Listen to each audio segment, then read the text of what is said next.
And I know what the culprit was. So it was actually coffee that did this to me. 2 hours of light therapy with 10,000 lux, UVB free, has been shown to improve depression symptoms to the same Mm, extent as Prozac, and that wasn't the only study.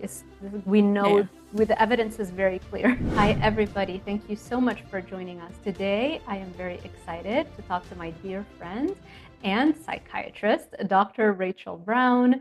Dr. Brown, thank you so much for accepting my invite. Can you share a little bit about your background with my audience? I know a lot of them, especially the ones that are carnivore, probably know a little bit about your background, but for new viewers, can you share a little bit about your background and a little bit about your health journey, and then we'll dive deeper in. Yeah, sure. It's a pleasure to be here. So thank you for having me. Um, yeah, so I qualified as a doctor in 2003, and I've worked within the field of psychiatry since 2004. However, in the last 5 years, I've also been doing some functional medicine work, and more recently, I'm now board certified in applied quantum biology. So that's a bit of a mouthful and varied experience, but I'll try to put some of it into context. Um, I think ended up connecting because we're both well within the carnivore community, and I've been carnivore myself. It'll be coming up for 6 years this summer, so shortly. One of the hands down best health decisions I ever made, Mhm. personally. Um, but one of my main areas of interest, I have several actually, but I've obviously been involved in the mental health scene for a long, long time, and I've also been involved in some research looking at ketogenic metabolic therapy for mental health disorders or symptoms. And I've seen some amazing results of people with severe mental health disorders completely turning symptoms around using dietary nutritional strategies.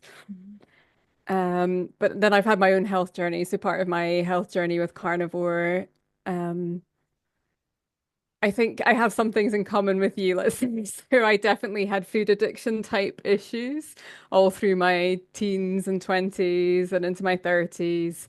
And a ketogenic diet, which I'd done for a number of years prior to carnivore, definitely helped with that. But I got real food freedom when I went carnivore. So that's a potted journey. I've had lots of other health issues though. So gut health is a huge area of interest, and a lot of the private work I've been doing initially started off people coming to me for mental health reasons, but when we did a bit of further digging on testing, I was finding major gut inflammation and dysbiosis. And so anyway, I'm happy to talk about all of that as well.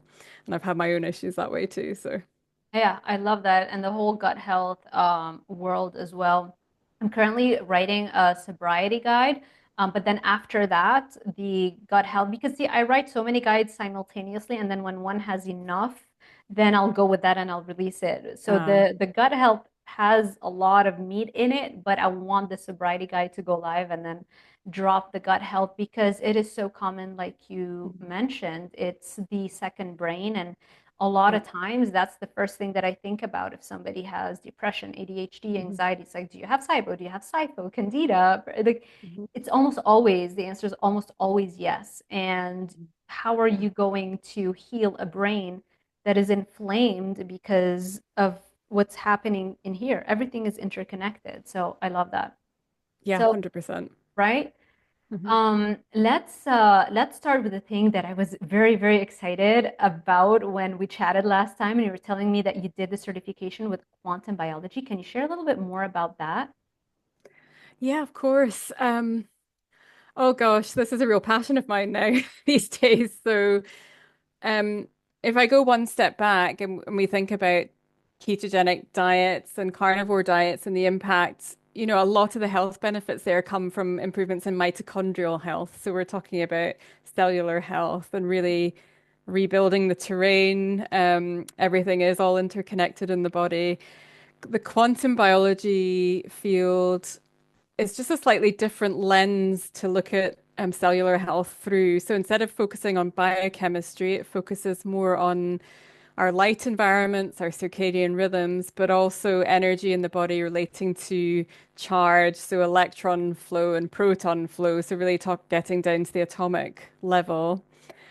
And this is relevant in terms of detox pathways in the body and our body clocks that control gut health as well as mental health. I mean, you can't really separate one bodily system from the next. Everything is all interconnected. So yeah, it's and the quantum stuff gets really interesting really quickly because it also gets a lot into mindset and the impact that our thoughts can have on our cellular health and mitochondrial health. So that's quite a Oh, I'm fascinating side all of it. about that. Tell me more. Tell me Yeah, more. yeah. So our mitochondria, when they're really highly functional, they don't just produce energy in the form of ATP, they produce a special type of water in the body called exclusion zone water. And this is based on the work partly of Dr. Gerald Pollack. So he has published a number of papers and written a book about the fourth phase of water. So water exists not just in liquid, solid, and gaseous form, but it exists in a fourth state, and it's a gelled form of water. And this form of water lines all of our internal bodily surfaces, essentially, including the brain.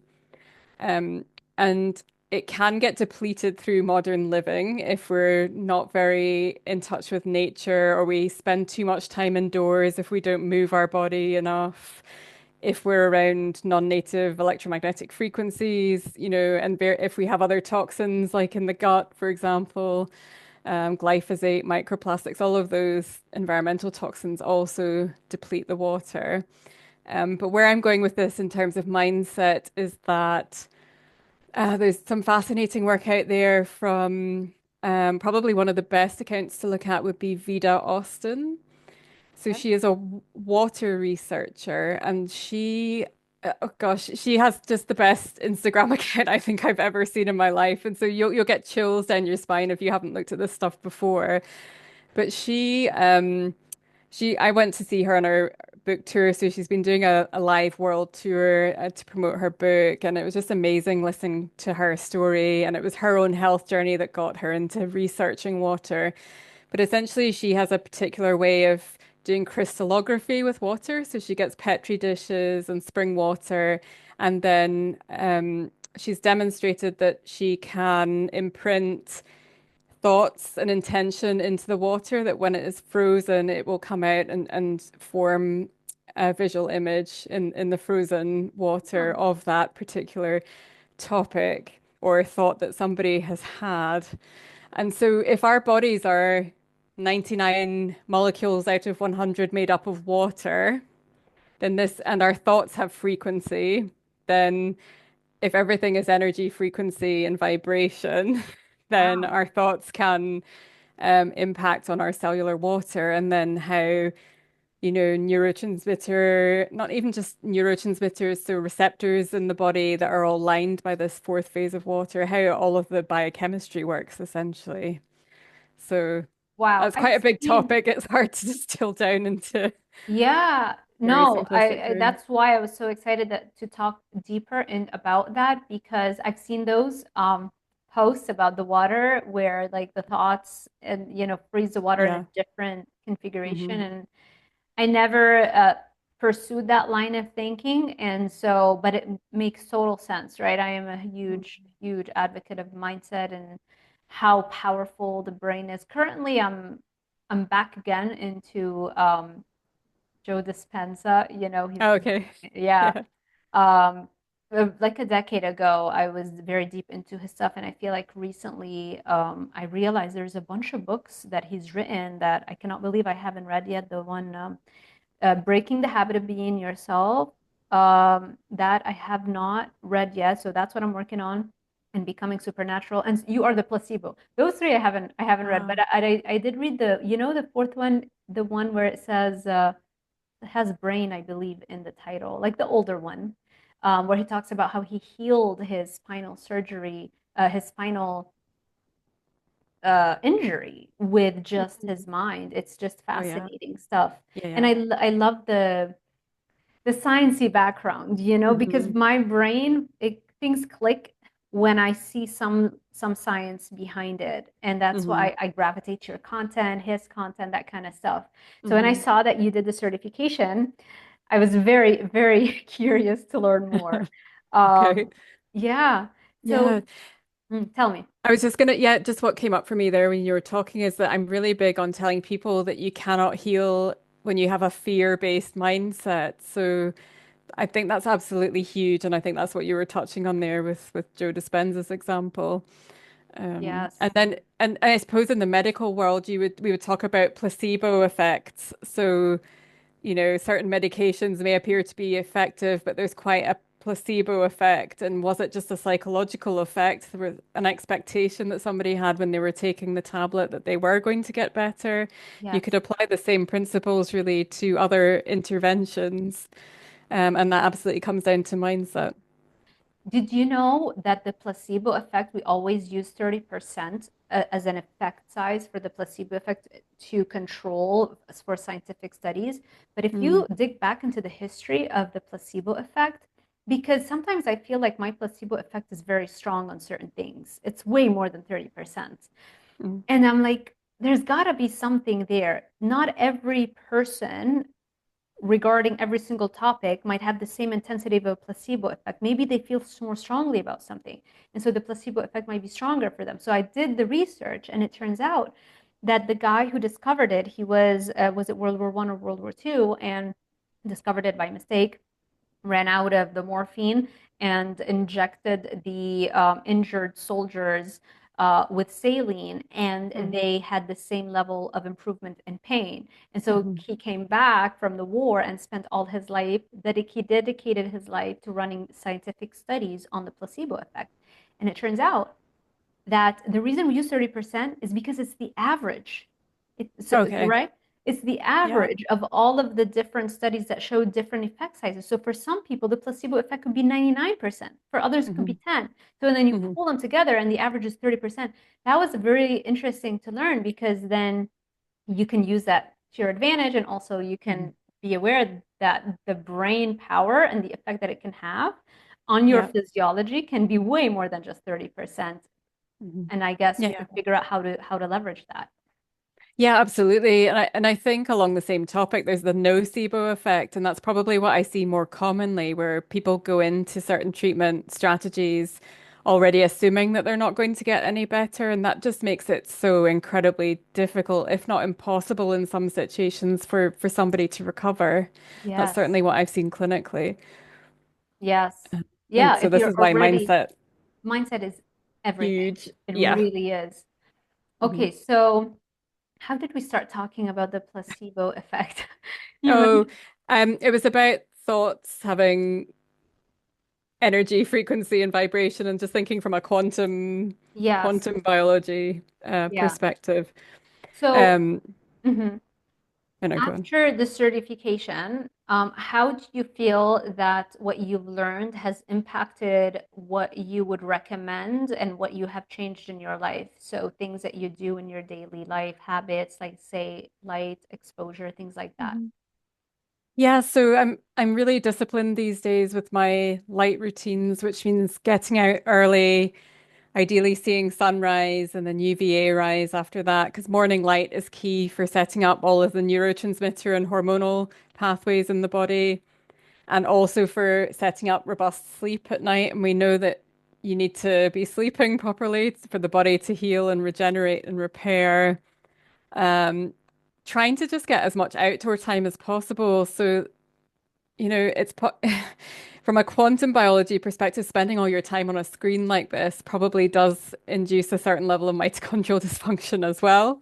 And being sedentary absolutely does, and it impairs the energetic communication within the body. So that's why being active, it's been a really fascinating process just to know the science, I suppose, behind what a lot of us already know to be sensible steps to take to optimize your health, for being active and not being sedentary and not just sitting on a screen all day or being indoors.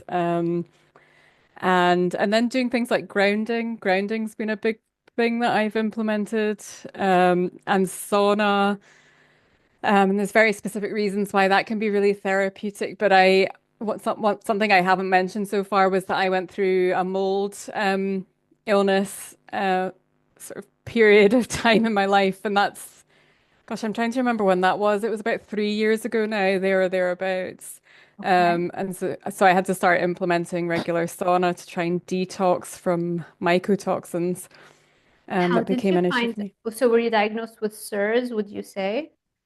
Um, no, I did it all myself, so I self-diagnosed and did investigations, but I would say my symptoms were consistent with mast cell activation when they were at their worst. So I've I've got some terrible photographs of myself on my Instagram where I had I had terrible edema, so swelling in my face that just came up overnight from nowhere. And I had extreme sensitivity for smells. And if I had a slight minor cut, it would swell up and almost in an allergic type reaction and some gut issues. I'm trying to think what other symptoms there were. And I couldn't carry on eating the usual foods I was eating on carnivore when symptoms were at their worst because of histamine levels. Uh-huh. So that was quite a journey to go through. How did you, so what are the foods that you changed, and can you go back to eating them now? And how long did Oh it take? yeah, I'm fine now, yeah, because I sorted the problem out with all the detox and identifying what the underlying issue was. But I couldn't do ground beef for quite a while, so like ground meat. So I had to do steaks only and freeze them as soon as I bought them to prevent histamine buildup. And I used to like pork rinds, and I couldn't eat a bag of those without having a massive flare when things were at their worst. So I really kind of just switched over to steaks that were frozen and then quickly cooked. Okay. And That's how I got anything, through. and what else did you do to speed up the healing? Oh, plenty of sauna, and I used binders. So I used like natural supplements, like activated carbon, zeolite, those kind of binders that can help the body detox from mold toxins. And I know what the culprit was. So it was actually coffee that did this to me No. because, yeah, Drinking because, coffee right now. oh, yeah, I know I've got a love-hate relationship with coffee, I have to say. Yeah. Um, Same.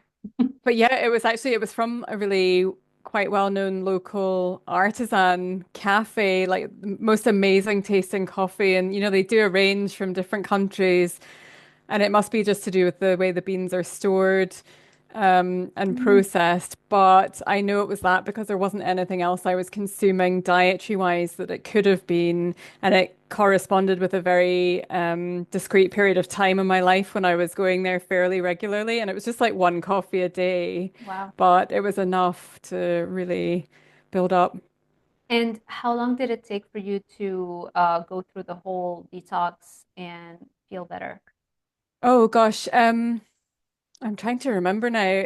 It was symptoms settled fairly quickly once I started on the binders and the sauna protocol. I would say within a matter of 2 weeks or thereabouts, my symptoms had started to improve. That's fast. And gosh, I can't remember the last time now when I actually had any symptoms like that, but it was probably over about a 3-month period of doing consistent detox strategies that I noticed sustained improvement. Nice. Okay. So to go back to the light, what I'm doing is I had bought this a long time ago, forgotten about it, and lately um, we're doing the support groups for the sugar addiction. And I came, so as part of the things we were talking about, I mentioned the studies. Were you able to hear me? Because we were frozen for a few seconds. Okay, good. Yeah, I could hear you. Okay, cool. So I was telling them about the study that showed how 2 hours of light therapy with 10,000 lux, UVB free, has been shown to improve depression symptoms to the same Mm. extent as Prozac, and that wasn't the only study. We know Yeah. with the evidence is very clear, but you need Hmm. at least 2 hours of that, and it should be like around a foot away from you. Hmm. And I'm talking about the study, and it hit me. It's like, I have the light therapy box. Why aren't I using it to maximize brain function? So I've Hmm. started doing that. Um, I definitely sensed a huge difference in my motivation, energy, mental clarity, just definitely went up a level. Now I feel like it's always like that. So you only can detect it when you just start, I feel, but I Hmm. keep doing it every day. What are your thoughts on that? Are you doing, or do you recommend it, or yeah? Yeah, I mean, I think light boxes like that can certainly be helpful for some people, and I think that comes down to the intensity, so the lux of the light, the intensity of the light in the morning. However, I'm a bit of a purist, so I would prefer if people just went outside, and because the amount of light intensity outside is vastly superior to what we get Yeah. indoors, and It's so 50,000 lux, whereas the light box is only 10,000. Yeah. yeah, yeah, yeah.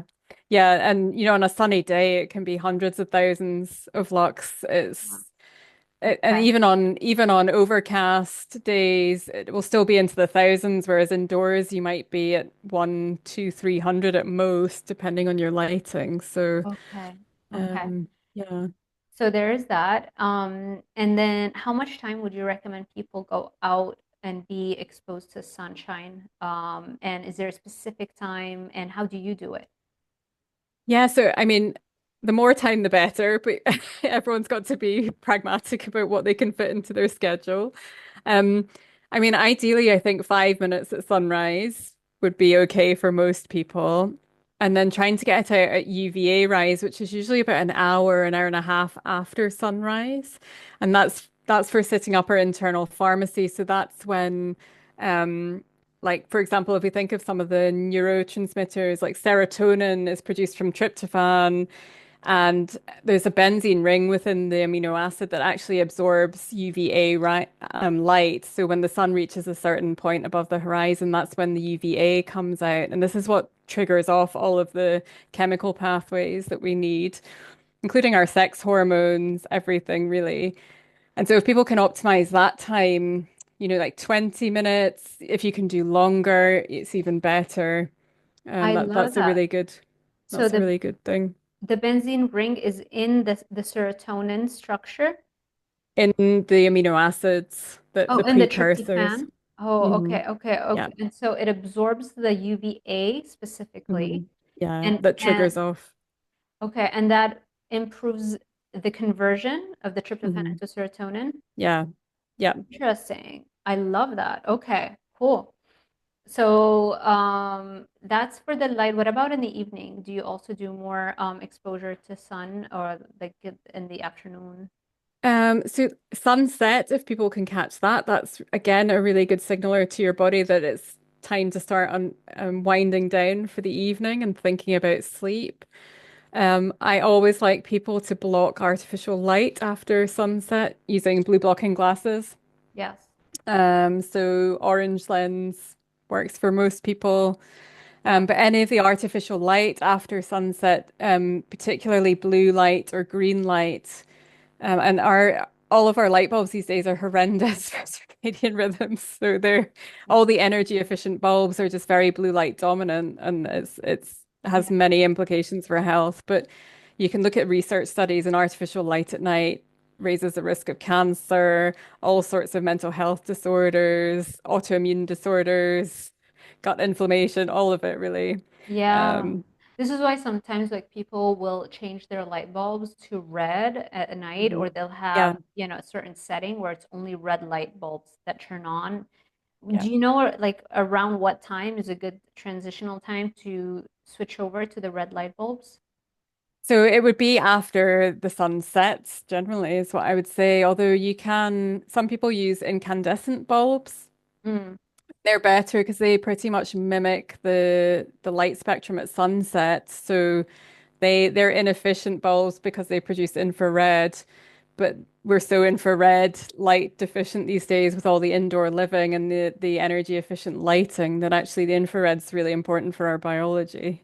Gotcha. So so that's another option people can use. Perfect.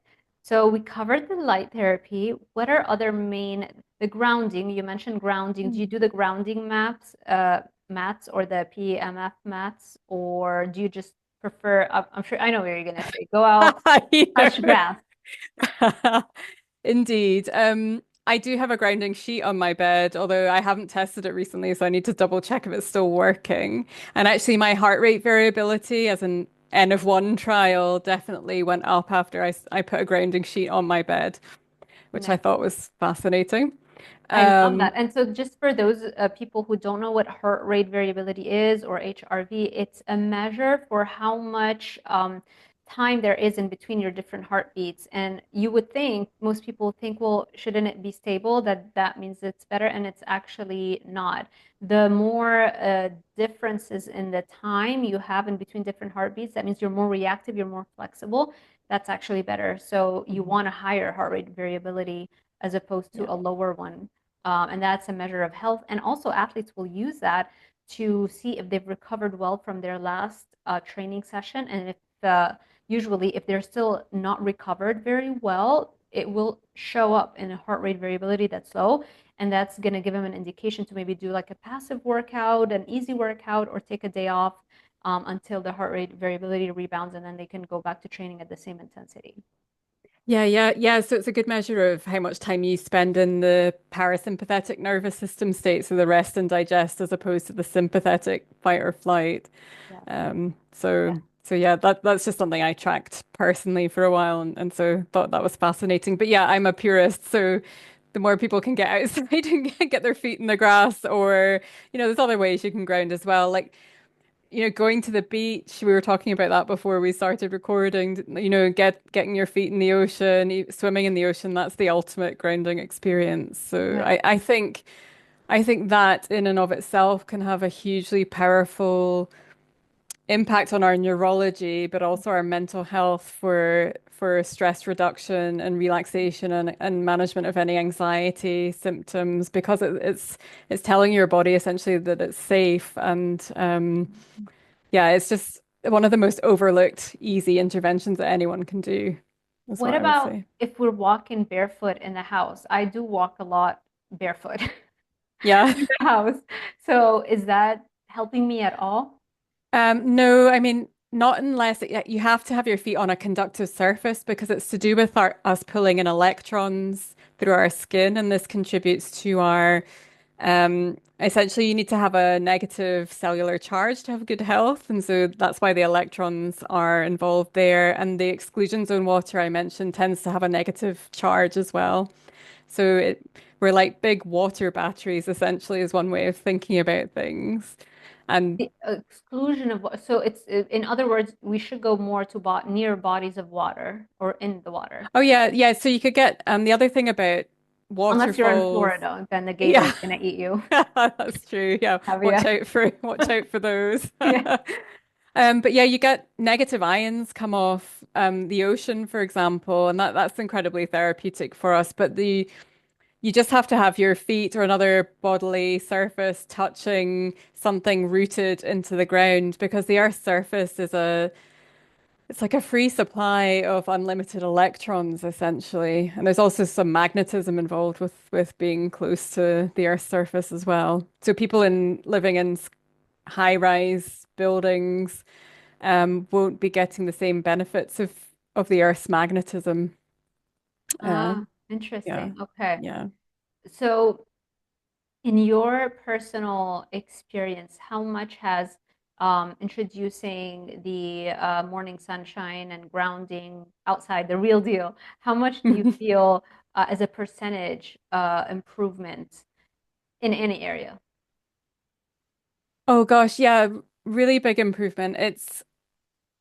It's always hard to keep track of timelines. So because I had the mold thing going on, what I can tell you is that when I started to try and actively detox from the mold toxins, I really struggled with the sauna. Like I couldn't tolerate it for very long. And I remember initially because I didn't know all the quantum biology at that time, thinking I just thought, gosh, I mean, it must be incredibly toxic because like when you go in a far infrared sauna, you know that you're going to be pushing out toxins into your lymph and your bloodstream. And it was triggering off histamine reactions and also horrendous nausea to the point I had to come out. And I had to build up the sauna slowly. But what I now know is that can be a sign of exclusion zone water relative deficiency as well. And the sauna massively boosts the amount of exclusion zone water that our mitochondria make. And so this is also why over time, if you're an incredibly sensitive individual that just building up the sauna gradually, you will be able to get to a point usually where you can tolerate for longer periods. And so I've got a portable sauna at home. I'm in it most days, I would say, and absolutely love it. And it's just something I will never give up because I think it's such a toxic world we're living in for many reasons. You can say You know, that again. Yeah. there's studies out there showing that it appears to lower the risk of dementia and psychosis. So I think it was Norway or Finland, one of the studies I remember looking at saying that the people there who took between 4 and 7 saunas per week were at lower risk of experiencing those mental health problems ultimately than people who took fewer saunas. They did this study after 9/11 with the firefighters who rushed in to help because there was so much mercury that came out and so many heavy metals and toxins that came out Hmm. when the Yeah. buildings crashed that a lot of them developed tremors, developed like symptoms of mercury toxicity. And there's a study where Dr. Mark Hyman talks about this in one of his books. And so there's a study that showed that they took part of them and gave them a few weeks of sauna therapy and reversed their symptoms with that versus the Hmm. control group that wasn't given the sauna Hmm. because it leaches out the mercury. I used to show Yeah. my students back when I taught how there's this, I think University of Toronto has a quick YouTube video showing you under a microscope when you add a drop of mercury onto brain cells, how it shrivels and gets destroyed. It's Hmm. very neurotoxic. And Hmm. unfortunately, mercury is likes to go and get stored in your fatty tissues, and brain is all Hmm. fat, Yeah. and so Yeah. there's an increased risk that Hmm. you're having that kind of those kinds of mental health issues, or even just mild cognitive impairment that you might not even detect just because of a lifetime of mercury exposure. Yeah, and the same goes for other heavy metals as well. I think they're all, like any metals that aren't supposed to be in the body to begin with are generally Yeah. bad news. Yeah, Yeah. it's not like, oh, I have just a little bit. Like there's no safe limit, safe amount of a heavy metal, right? Aluminum, all lead, Yep. all that kind of stuff, Yep. Yep. People who have eaten rice, if you come from a food addicted background. I mean, I grew up eating rice, right? And we know that Oh, there's arsenic. arsenic, exactly. Yeah. Hmm. Deodorants. I'm still Oh yeah. not great with using non-toxic deodorants. I Oh should really? probably do that. Yeah. Oh yeah, you should get rid of those for sure. The aluminum. It's like, yay, Oh. aluminum every morning. Oh, I Great. know, like I just think of the number of years that I did that for. I And so of know. course my thought in the sauna was, gosh, this must be all of this coming out. And I'm sure there's a lot more still to come, but yeah, we're all toxic, it would be my assumption. I agree 100%. There was a time where I would go to Whole Foods and I would spend hours. It was like a whole new world when I really started getting into functional medicine, like a decade ago or so. And all I would buy all of the non-toxic nail polish and makeup and the deodorant. But the deodorants back then, they wouldn't stick. Like, they would be sticky. I would hate that feeling, Ah, right? And that okay, kind yep. of yeah, that's when I forgot that habit. Just it never stuck as a habit. One time though, there was this company. I hope I can remember the name. There's one company that sent me their products to like when I first started doing the social media stuff. They sent me their deodorant. That's the only one that works. And I don't have it anymore, but oh, type A. I think it's called type A. That was Oh, okay, I the don't know that one. yeah, it's like a white tube. It's fantastic. It's the only non-toxic, non-aluminum containing a clean deodorant that works and that doesn't give you that sticky feeling. Pretty sure that's the name of the brand. So, Hmm. yeah, it's a Okay. little expensive, obviously more than the usual, but yeah, Yeah, yeah. maybe they'll watch this, send us some more, That would give be us the good. free, yeah. So let's talk a little bit about the sugar diet. Have you been seeing Do you know, collective hijacking of everybody's brains right now? I haven't seen an awful lot to do with that, but I did catch your video that you released recently, and I haven't watched all of it, but I've watched some of it, and so you'll have to fill me in on what the actual Okay, let me premise is tell you. behind. There Oh, are two very big names that are very big influencers, especially in the carnivore and low carb community, that were carnivores and they're also bodybuilders and stuff like that. And all of a sudden, they mhm. realize they stumbled upon this hack whereby if you eat nothing but sugar and no fat, it's going to trigger really fast weight loss. Nothing but sugar. Because Gosh. what happens when you eat nothing but sugar, it pushes the liver to secrete this stress hormone called FGF21. Okay. And that speeds up your metabolism and increases, it's like you dissipate the excess calories as heat and you're more of of course, you're still in a caloric deficit, but it's more than just being in a caloric deficit. It really speeds up weight loss. Like there are people dropping a pound a day. So of course, everybody gets excited. And Mhm. there, people are literally switching over from a carnivore diet. Oh, I know a wow. lot of people with severe end stage food addiction, right? They're going from a carnivore diet and all of a sudden talking about how they're doing the sugar diet or they call it a sugar fast just so that people aren't freaking out. It's a, no, they're on it for weeks on end and then they binge and then they have to extend the time they're on it. And anyway, whatever you want to call it, Mm. they're eating nothing but sugar. They're eating honey. They're buying high fructose corn syrup. One of those big influencers, I don't want to name names, Okay. literally recommending high fructose corn syrup is like the best thing you can have. It's like posting about this stuff every day. They're eating fruits, but of course, they're buying the fruits, but then they're really adding the sugar on top of the fruit, and then they're doing fruit juices, high fructose corn syrup, honey, and then like the sorbet ice cream because it doesn't have the fat from the Wow. dairy, so it's just Oh, fruit. wow. Yeah, and then at night they'll have a tiny, like a few ounces of lean meat, just so that you can still justify to your brain how you're not going to lose muscle. Oh, goodness me. That it just Yeah, sounds horrifying. Okay. it is. So Oh, you can see having went through the food addiction journey. I can see like how. Do you know Bitten Johnson? She's very famous. yeah. Yeah, she's Yeah, yeah. fantastic, right? She talks so much about the red dog and the blue dog. The red dog is the addictive part of your brain, that reward system that's been wired up, right, to ask for the drug Mhm. and kind of when it's activated, it kind of shuts down the rest of your rational thinking abilities. And the Yeah. blue dog is your rational thinking abilities, your Mhm. prefrontal cortex, where you have critical thinking, willpower, all that kind of stuff. And so it's really I'm just in awe to see how many people all of a sudden forgot that they had any form of food addiction and all of Mhm. a sudden they're so excited about it, not realizing what they're doing to their gut health. I don't think Mhm. people realize how long it takes to heal a gut. Oh, yeah.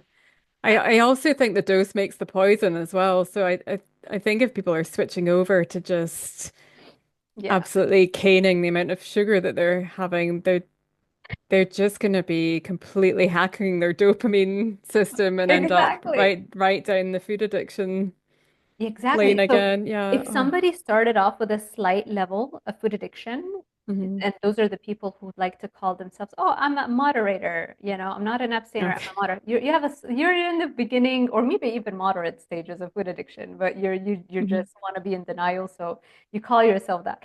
If they started there and then they're doing the sugar diet, this is gonna fast track their whole journey towards end stage food addiction Hmm. in a very short period of time. Maybe it would have taken them another 5 years or 2 years to Yeah. hit end stage, and now they're gonna get there a lot faster. And I want to Hmm. see what's gonna happen after their guts are destroyed, their skin gets Yeah. destroyed, Gosh. hormones. Oh, yeah. I mean, Gosh, my algorithm has completely bypassed me and all of that stuff. I haven't had much Lucky. awareness at all. Okay, I'm gonna have to go looking. Oh Yeah. my gosh, they're going viral. Like people all of a sudden like they're amassing tons of views just because the title has sugar diet in it or sugar fasting. Yeah, Mhm. it's fascinating to watch. But Yeah, we know goodness. better. We We do. I mean, understand. Yes. that reminds me of my teens and like the fat-free 90s and all, like going way back then. And I remember ordering sorbet if we would go out for meals, just thinking there's no fat in it. And it was, oh, horrendous. Like if I knew then what I know now, I would have done things completely differently. Right? Yeah, yeah. What's some advice you can share with people who are struggling with food addiction? Maybe if they're still in denial, or they might think that maybe I do have a food addiction issue. Like, what has helped you, or some advice that you can share? Oh gosh, I mean the biggest thing that helped me was just complete abstinence and having quite a sustained period of time without any sugar because I know there are all shades of grey, and so I think some people definitely have it worse than others. But I personally was plagued with it for a good couple of decades, I would say at least. And it's interesting because along my carnivore journey more recently, just out of interest, or not even recently, maybe a couple of years ago, I we were out for a meal somewhere and my son had some ice cream and he didn't finish it. And I thought, I'm just going to try a bit and see. And I actively dislike the taste of sugar now, but I don't think it would have the same control over me now unless I was to start eating a lot of it again. And so that's what I mean when I say the dose makes the poison. And so I don't know. I think people just need to work out where their priorities lie and what's important to them. And I think being honest with yourself about how much of an impact on your life it is having, like how many times are you eating in secret and are you trying to conceal the evidence of what you've been having and how many trips have you taken out to the store, at ridiculous times of day to go and purchase, awful food, all the sort of the secrecy around it and the hidden eating. I think those are all Yeah, warning flags, definitely. And people should right. pay attention to those if they're doing those things. Yeah, lying about how much you ate, or Hmm. yeah, I've done all that. Yeah, yeah. Oh, yeah. And driving under the influence, where you have all of the carbs in the passenger seat, and you're trying to drive Oh, and eat at the same time. oh, I haven't done that, but I have.